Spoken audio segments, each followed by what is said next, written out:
اسرائیل کو ایکسیپٹ کرنے میں ایسا مسئلہ کیا ہے؟ کیونکہ کہا تو یہ جاتا ہے کہ بڑا فائدہ ہوگا، اکنامیکلی بڑا فائدہ ہوگا، اور پاکستان جیسی کمزور معیشت کو تو لازمی طور پہ اپنے اکنامک فائدے کی طرف جانا چاہیے. ظاہر ہے اس طرح کا پروپیگنڈا ہوتا رہتا ہے. اچھا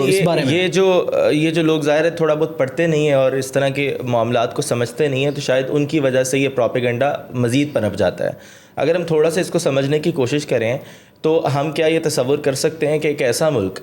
جو ہمارے اس ہمسائے کے ساتھ جو پہلے دن سے ہمارے لیے دنیا میں ہر طرح کے مواقعوں کے لیے مشکلات پیدا کرتا ہے، اس کے ساتھ مل کے جوائنٹ انٹیلیجنس آپریشنز کرتا ہو، اس کے ساتھ مل کے جوائنٹ سائبر سیکیورٹی کا سسٹم بنا چکا ہو اور اس پہ کام کر رہا ہو، اور اس بھارت کے ساتھ مل کر ڈرونز ان کو دے رہا ہو وارفیئر کے لیے، پھر ان کے ساتھ مل کر اس طرح کی ٹروپس کی ایکسرسائز جوائنٹ ایکسرسائزز کر رہا ہو، اس کے ساتھ مل کر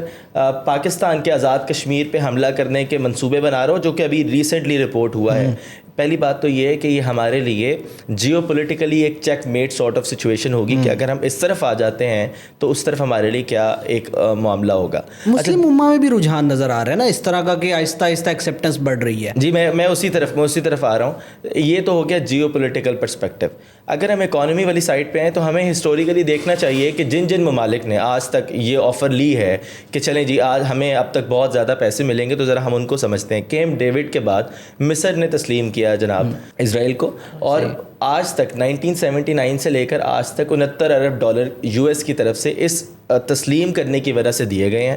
اور مصر کو دیے گئے ہیں. اسی طرح 1979 سے لے کر آج تک کے سینیریو میں جو اسرائیل کو امداد دی گئی ہے، یعنی اس جنگ سے پہلے کی میں فی الحال بات کر رہا ہوں، اس کے بعد تو پھر منہ بہت زیادہ کھول دیا گیا، تو وہ ہے جناب 98 ارب ڈالر. کوئی اور صرف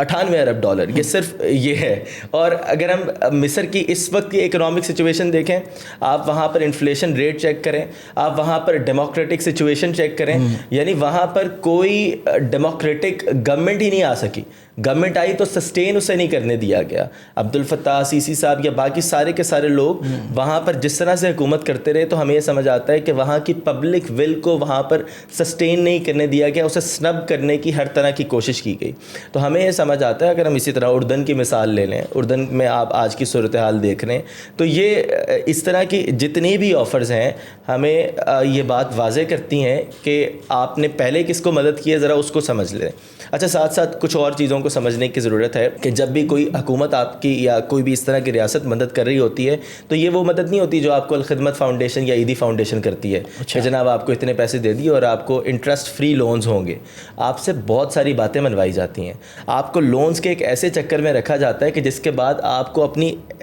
ساری چیزوں کو بدلنے کے لیے یہ جواز فراہم کرنا پڑتا ہے کہ اگر ہم نے یہ بات نہ مانی تو فلاں ادارہ جو ہے وہ ہمارے اوپر چارج شیٹ مزید مضبوط کر دے گا، ہمیں پیسے نہیں دے گا اور ہم اس سے نکل نہیں سکیں گے. اور پاکستان میں رہتے ہوئے IMF کی ان ساری ایکٹیویٹیز کو سمجھنے کے بعد کوئی بندہ یہ کیسے بات کہہ سکتا ہے؟ یعنی اسرائیل کے پاس کیا آپ کو دینے کے لیے الخدمت فاؤنڈیشن کی طرح 17 ارب ڈالر ہیں کہ اب پاکستان جو ہے وہ اپنے کاروبار کو مضبوط کرے، پاکستان اپنی اسٹیل مل کو مضبوط کرے، کیونکہ ہم بطور انویسٹر یہ سمجھتے ہیں یا بطور خیراتی ادارہ ہم یہ سمجھتے ہیں کہ پاکستان مضبوط ہوگا تو اسرائیل مضبوط ہوگا.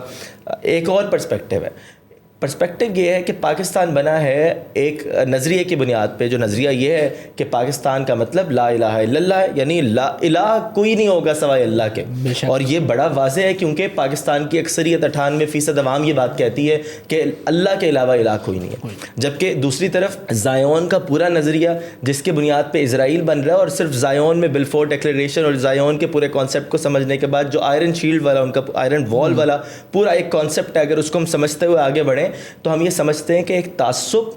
جنونی اور دہشت گرد ریاست جو کہ آپ کے ساتھ چل ہی اس بنیاد پہ رہی ہے کہ آپ کے ساتھ نفرت کو ہوا دینی ہے، اور جس کی مثالوں میں اب اگر آپ کو مزید ان میں مثالیں کوٹ کریں تو ان کے پہلے صدر جن کا یہ کہنا تھا کہ اگر ہماری بقا کو کوئی خطرہ ہے تو ایک ریاست سے ہے جو کہ 1947 میں بنی، اور ہمیں پتہ ہے کہ وہ مسلمان ریاست، جس کے متعلق انہوں نے کہا مسلمان نوزائیدہ ریاست، وہ مسلمان نوزائیدہ ریاست 1947 میں بننے والی پاکستان تھی. اسی طرح شمون پیریز اور بعد کے 2008، 2010 اور 2012 کی جو ان کی ہرزوگ سمیت جو لیڈرشپ تھی، وہ be it defence minister, be it foreign minister, be it prime minister اور پریزیڈنٹ، یہ بات کنٹینیوسلی کہتے رہے ہیں، کنسسٹنٹلی کہتے رہے ہیں, اور آپ اگر ملکوں کی خارجہ پالیسی کو دیکھیں تو یہ کئی سالوں پہ محیط ہوتی ہیں, یعنی یہ 50 سال 30 سال 40 سال کے لیے بنائی جاتی ہیں. ایسے نہیں ہوتی خارجہ پالیسی کہ آج پھپھو نہیں مارنی تو آپ نے پالیسی چینج کر دی, یا آپ کی آج خالہ جو ہیں وہ آج نہیں آئی تو آپ شادی پہ نہیں جائیں گے, یا میرا جو جنازہ ہے میرے جنازے پہ نہ آئی. یہ ملکوں کی خارجہ پالیسی ہے. تو ملکوں کی خارجہ پالیسی اس طرح چلتی ہے کہ وہ یہ کہتے ہیں کہ پاکستان ہمارے لیے خطرہ ہے, وہ اس لیے کہ پاکستان ایک ایٹمی طاقت ہے. ساتھ ہی وہ یہ کہتے ہیں پاکستان ہمارے لیے خطرہ ہے کیونکہ پاکستان جنونی ریاست ہے, اور یہ ایٹمی طاقت ہونے کی وجہ سے کسی وقت بھی بٹن دبا دے گی. یعنی پاکستان کو ایسے فریم کیا جاتا ہے, تو ہم یعنی اگر ان صرف کچھ پرسپیکٹیوز کو اگر ہم دیکھیں, بٹن دبا دے گی, تو ہم اگر فی الحال تو ان کچھ پرسپیکٹیوز کو دیکھیں تو ہمیں یہ سمجھ آتی ہے کہ یہ بات کہنا اس بات سے بے خبری کا نتیجہ ہے کہ جس کی وجہ سے آپ بہت سارے پروپیگنڈاز کو وہ کر لیتے. تو میرا خیال ہے کچھ تھوڑا سا پڑھ لینا چاہیے, سمجھ لینا چاہیے.